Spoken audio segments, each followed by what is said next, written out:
Hey, what's up, YouTubers? Checking out the freshly built Pinarello F.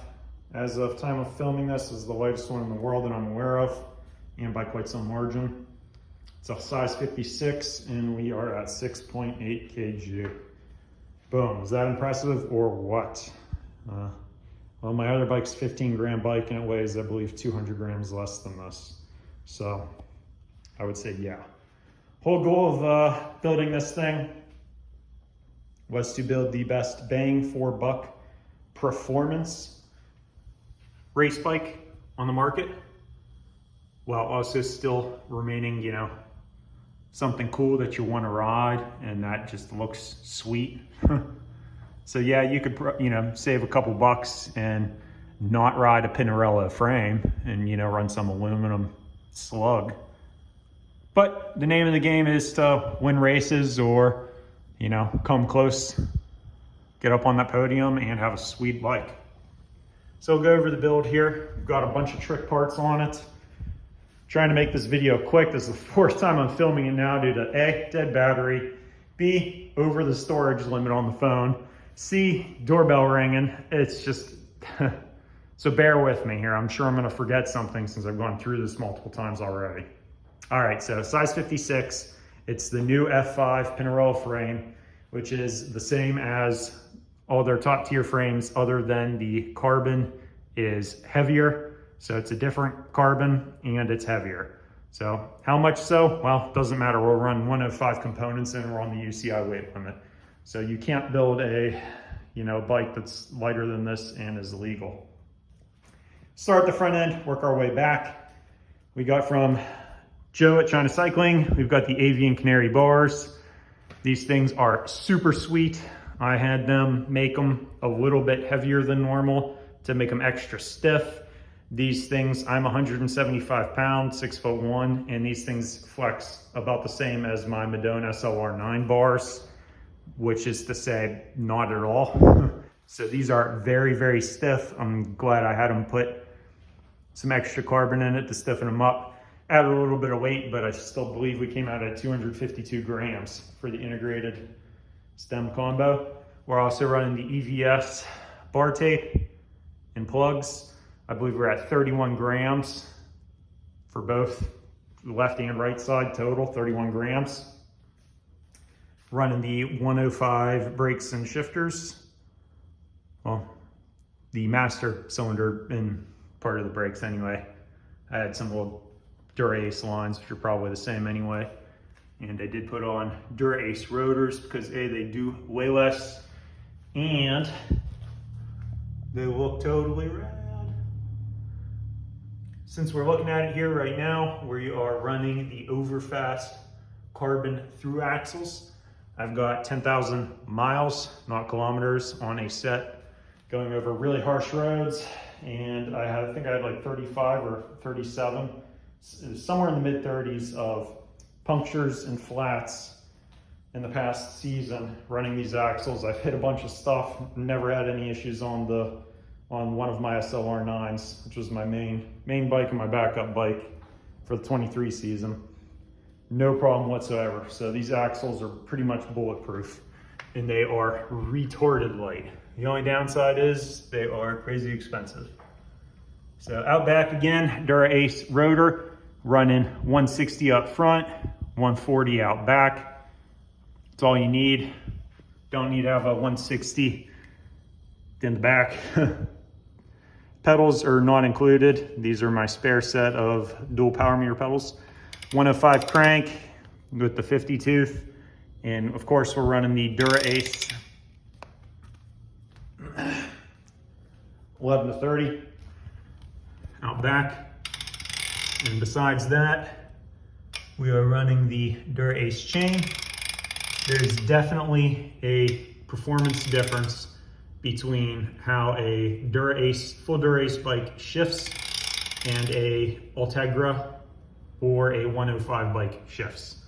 So we're not just talking the electronics. There's something, the way they cut the feed ramps on the actual cassette is definitely different, because just swapping the parts from an Ultegra cassette to a Dura-Ace cassette, even after trimming it, So it's absolutely perfect. The Dura-Ace stuff does shift faster, for sure. Is it measurable to the average guy? No, but I can definitely tell. And well, what do you know? I'm an ex-pro race car driver, super biker, and motocrosser, and I'm telling you, there's definitely a slight difference. So this bike, haven't ridden it, and this is the first time running the 105 Di2, this new stuff. Everything looks nice, sounds nice, and seems to shift exactly the same as my full Dura-Ace bikes when it's on the stand. While it's under load, I don't see why that would make a whole lot of a difference.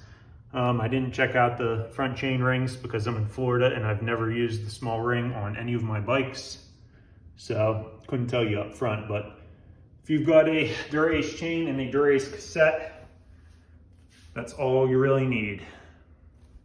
So slight difference in weight, and that is it between the 105 and the Dura-Ace, and it's really not that much. Like I said, my one bike is 200 grams less for basically like $8,000 more dollars. And that's using the same set of wheels. So maybe I mentioned that in one of my other previous takes before the battery died. But I also have the lightest bottle cages and titanium bolts. For taking out these bolts on the frame that were in it, it added 6 grams total. So take the weight of the stock bolts, replace those with these titanium bolts and these carbon cages, and it only added 6 grams. I run these same cages on my other 2 bikes, and they are durable. I've got bottles in and out of them constantly. They don't drop, they don't flex, they don't creak, they don't do anything weird. And like I said, I'm down here in Florida, right in the sweltering heat and humidity. I got bottles in and out all day long. They're amazing. Forget the brand, but I bought a couple sets back at like Christmas of 22. So got an ultra lightweight saddle. You may not want this one. It's one of my spares. It's a 132 on here, but if you do want it, we can talk. I've got 4 other saddles, so I'll give you whatever your pick of the litter from what I got. So again, we got 50s on here. These are custom made, tubeless. I do have tubes in them currently. And this has a 30 on the rear. You can definitely fit a 34. You can definitely fit a 34, maybe even a 36 on the front, but stick a 28 up front and stick a 30 out back for comfort, and you'll have all the speed you want and all the comfort you want for sure. What else? I've got a custom seat post with carbon clamp. Here, this thing won't focus. So it's got carbon and titanium, whatever it is. It's like 180 grams lighter than the Pinarellos. So size 56, 6.8 kg. That's without the pedals, but with the cages and the other crap on it. So it's gonna make somebody really happy. I'm moving here shortly.